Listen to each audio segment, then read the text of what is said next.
총 누적 확진자 수는 7,869명이고 이 중에 333명이 격리 해제된 상태입니다. 사망자는 0시 기준으로는 66명인데 한 명이 추가로 사망하셔서 현재 67명의 사망자가 발생한 상황입니다.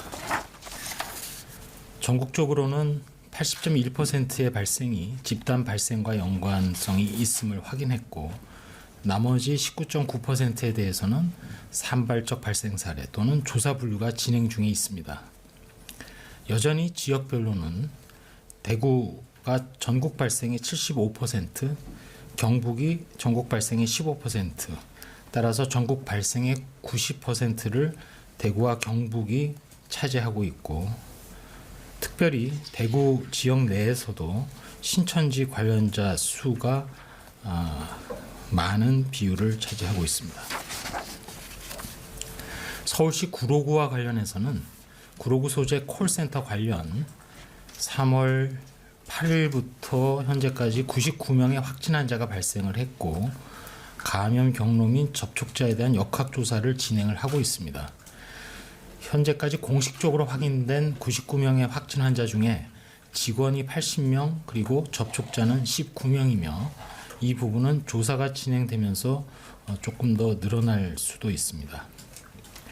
일단 현재까지는 11층 콜센터 직원 208명 중에서 80명이 확진 환자로 확인이 되었고 같은 회사이긴 하지만 다른 층에 근무 중인 직원들에 대해서는 553명 대상으로 우선은 자가격리 조치를 하고 검체 검사를 실시하는 등 추가 전파 규모를 확인해 나갈 예정입니다. 방금 확인한 바로는 7층에서 9층 사이의 종사자 중에 9층에서 환자가 한 명 더 확인된 상황입니다. 오늘 세계보건기구 테드로스 아드하놈 게브레이예수 사무총장이 언론 브리핑을 통해서 코로나19가 대유행으로 특징이 지어질 수 있다는 평가를 내렸다고 발언한 것이 발표되었습니다. 사실상 코로나19의 전 세계 대유행 선언을 한 것입니다.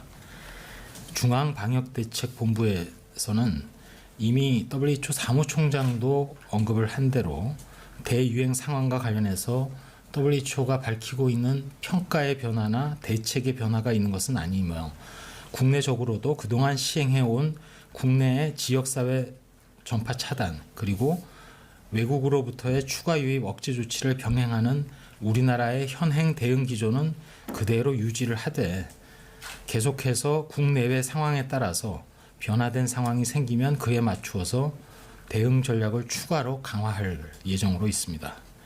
특별히 최근 밀집된 생활환경 시설에 해당하는 스포츠 시설이나 콜센터 등 닫힌 공간에서 발생하는 코로나19의 집단 발생 사례가 증가하고 있기 때문에 이미 발표했던 집단시설 및 다중이용시설 관리 지침을 바탕으로 해서 더 세부적으로 강화된 사업장 집중관리 지침을 마련하여 감염 관리를 강화하겠습니다.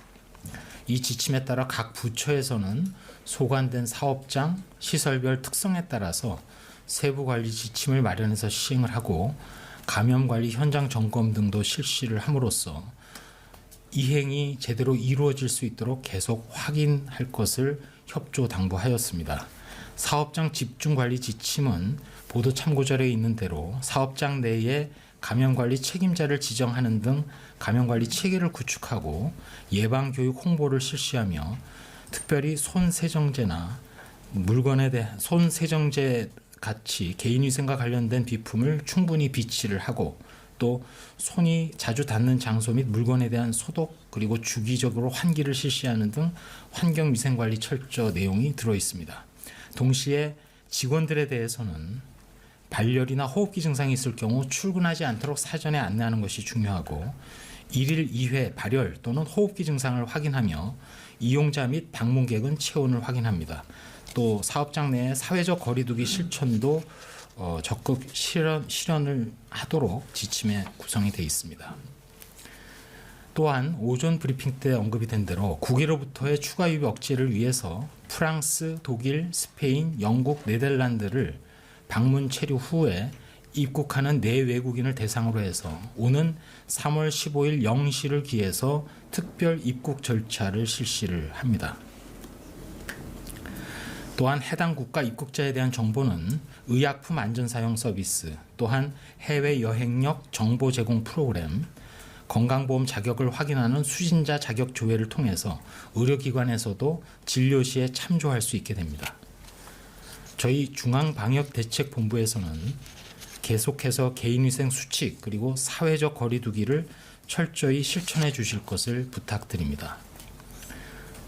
비말이 전파되기 위해서는 일단 2m 이내에 가까운 거리가 범위가 되기 때문에 마주보고 대회할 때부터 2m 정도의 거리를 띄고, 또한 기침 등을 할 경우 옷 소매로 입과 코를 가리고 기침하는 등 예방 수칙을 지키는 것이 무엇보다 중요하며, 열이 나거나 호흡기 증상이 있는 사람과는 접촉 가능성을 최소화하기 위해서 일단 닫힌 공간에서 많은 사람들이 모이는 장소, 또 행사 등에 대한 참여나 방문은 최대한 자제해 주시기 바랍니다.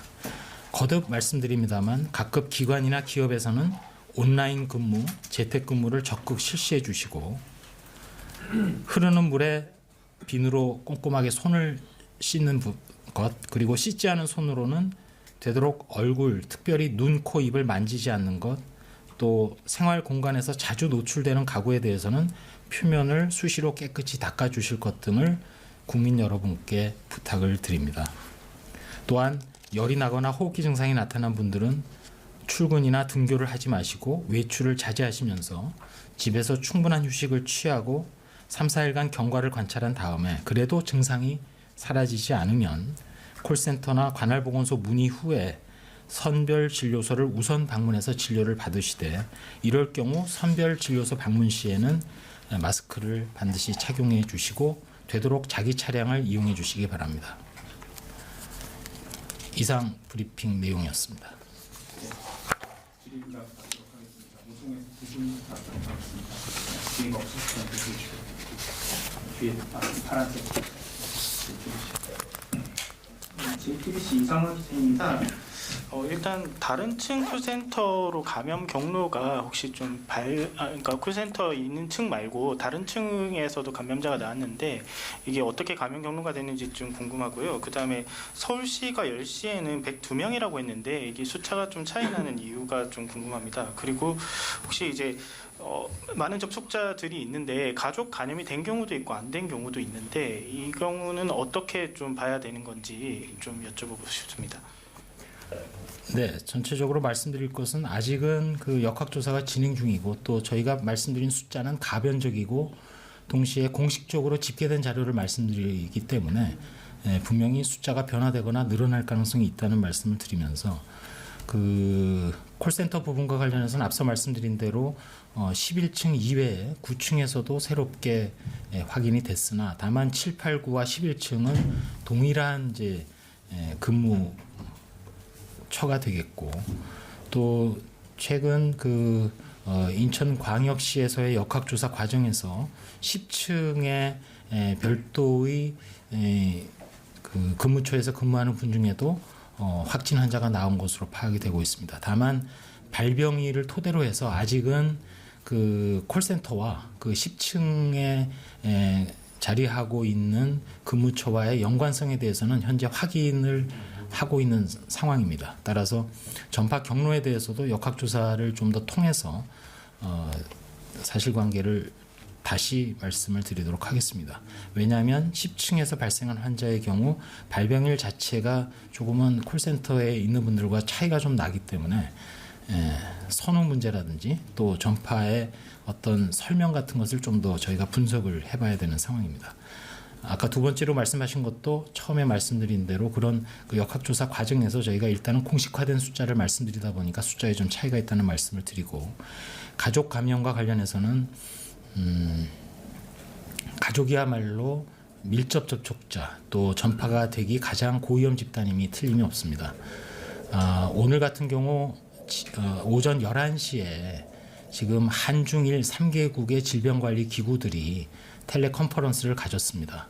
지금 우리나라의 경우 그 코로나19와 관련해서 해외 뭐 국제 기구라든지 각국이 여러 가지 그 유행에 대한 경험 또 진단 제재에 대한 부분 심지어 국제 기구 같은 경우는 우리나라의 사례에 대한 공동 분석 이런 제안들이 공식 비공식으로 많이 오고 있는데 특별히 한중일 3국 간에는 그 유행과 관련해서 유행의 규모나 경로나 이런 것들이 거의 그 비슷한 경로나 과정에 있는 것이 사실이기 때문에 아침 같은 경우 중국을 통해서 확인한 바에 따르면 중국에서 발생한 2차 전파나 이런 것들이 가족이 거의 65 내지 75%를 차지하고 있다. 그 얘기는 뭐냐면 중국의 특수성을 고려한다 하더라도 그만큼 가족이 밀접 접촉자 중에 전파되기 가장 쉬운 집단으로 판단이 됩니다.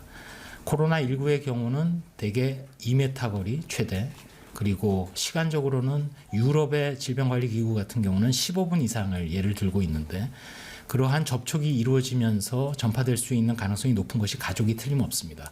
따라서 현재 콜센터 직원 중에도 거주자, 동거주자, 가족 중에 많이 나오고 있고 또 일단은 자가격리 등을 통해서 저희가 확인 중에 있기 때문에 추가로도 나올 수도 있고 또 그 밀접 접촉도의 여러 가지 요인들 예를 들자면 뭐 각자 방을 쓴다든지 또 거주하는 공간의 크기라든지 또 생활 시간대의 차이라든지 이런 것들 때문에 어떤 경우에는 가족에서 발생할 수도 있고 또 어떤 경우에는 접촉자이긴 하지만 발생이 나오지 않는 경우도 있고 그렇게 일단은 판단이 되지만 현재보다는 시간이 좀 흐르면서 더 결과를 봐야 될 것이고 그 과정에서 다시 한번 말씀드리지만 한중일 컨퍼런스를 통해서 텔레컨퍼런스를 통해서 중국 측으로부터 여러 가지 유용한 정보를 많이 받았는데 그 과정에서 이 가족에 대한 관리가 밀접 접촉자 중에는 중국의 입장에서는 가장 중요했다는 그런 말씀도 참고로 드립니다.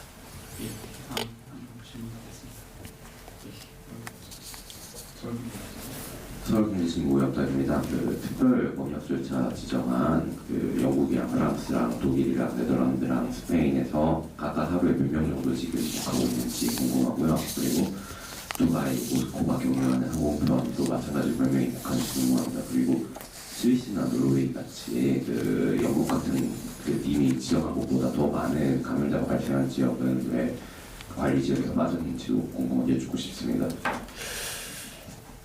네, 지금 말씀하신 그 상황과 관련해서 프랑스 같은 경우는 예를 든다면 3월 11일 현재 입국자가 300명이 좀 넘습니다. 그리고 3월 11일이 300명 정도였고 3월 초에는 뭐 700명 이상의 입국자를 보였습니다. 스페인 같은 경우는 급격히 지금 감소되어 있는 상황이고 독일의 경우에도 최근까지 하루에 약 300 내지 400명 이상의 입국자가 있었습니다. 영국의 경우에도 지금 3월 11일 현재는 134명인데 범위로 보게 되면 약 100명에서 200명대 사이 네덜란드의 경우에도 거의 300명 내외 정도의 입국자가 있습니다. 따라서 주요 확진 환자 발생국의 그 경향, 추세 그리고 발생 규모 거기에 더해서 국내에 입국하는 규모 스위스 같은 경우는 직항이 일부 있음에도 불구하고 사실은 스위스로부터의 바로 직접적인 입국자가 지금 거의 없는 상황으로 통계가 나타나고 있는 상황입니다. 따라서 이런 부분들을 충분히 고려해서 일단 발생 상황 등과 말씀드린 입국자의 수 또 최근의 추세 이런 걸 고려해서 일단은 유럽의 프랑스, 스페인, 독일, 영국, 네덜란드를 이탈리아에 추가해서 특별 입국 관리를 위한 대상국으로 결정을 하고 15일 0시부터 진행한다는 말씀을 드리겠습니다. 동시에 아까 그 중동 지역 말씀을 하셨는데 중동 지역의 경우도 지금 일일 입국자 수는 한 UAE 같은 경우는 한 100명 내외 정도로 지금 일단은 파악을 하고 있는 상황입니다. 네, 그럼 세종 교수님 SBS 기자님, 이투데이 기자님. 네, SBS 화강민입니다. 그 대통령께서 공무원 면마스크 권장 지침을 내린 적이 있습니다. 근데 이제 최근에 세종청사 공무원 확진자 급증하는 게 역시 이 영향을 준 게 아닌지 어떻게 보는지 의견이 좀 궁금하고요. 그 경산에서 자가격리 중 악해 사례가 나왔는데 이게 처음인지 확인 좀 부탁드립니다. 혹시 전에 그런 사례가 있었다면 몇 명 정도 있었는지 설명 좀 부탁드리고요.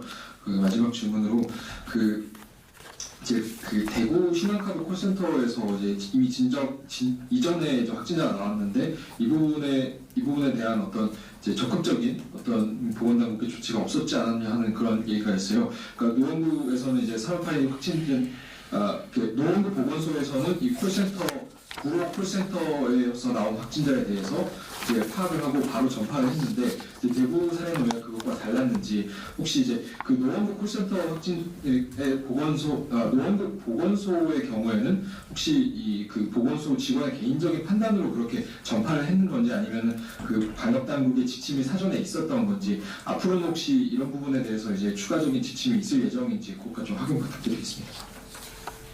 네, 첫 번째 질문하신 부분은 제가 질문을 받아들이기는 중앙부 쪽 공무원 중에 환자가 좀 많은 것 아니냐라는 또 그 이유가 무엇이냐라는 그런 질문으로 해석이 되는데 현재까지의 상황은 총 19명이 발생한 것이고 그 중에는 일단 감염원이 불명인 것, 즉 전파 연결고리가 불확실한 사례가 현재까지 역학조사 중입니다만 총 9건 정도 저희가 파악을 하고 있습니다. 나머지 경우에는 특정한 어떤 줌바 댄스 관련된 건, 또 신천지 관련된 건 등이 있기 때문에 그래서 이 부분과 관련해서는 일단 직업 여부라든지 또 근무지 여부를 떠나서 일단 감염 연결고리와 관련된 역학조사를 계속 진행을 할 것이고 따라서 전국적으로 볼 때 비록 대구와 특별관리지역인 청도, 경산 등 이외의 지역에서도 지역사회에서는 WHO가 지금 분류하고 있는 대로 국내적으로 지역적 전파가 발생을 산발적이나마 하고 있는 것이 사실이기 때문에 그 발생 장소 자체가 얼마든지 어떤 기관이든 또 어떤 시설이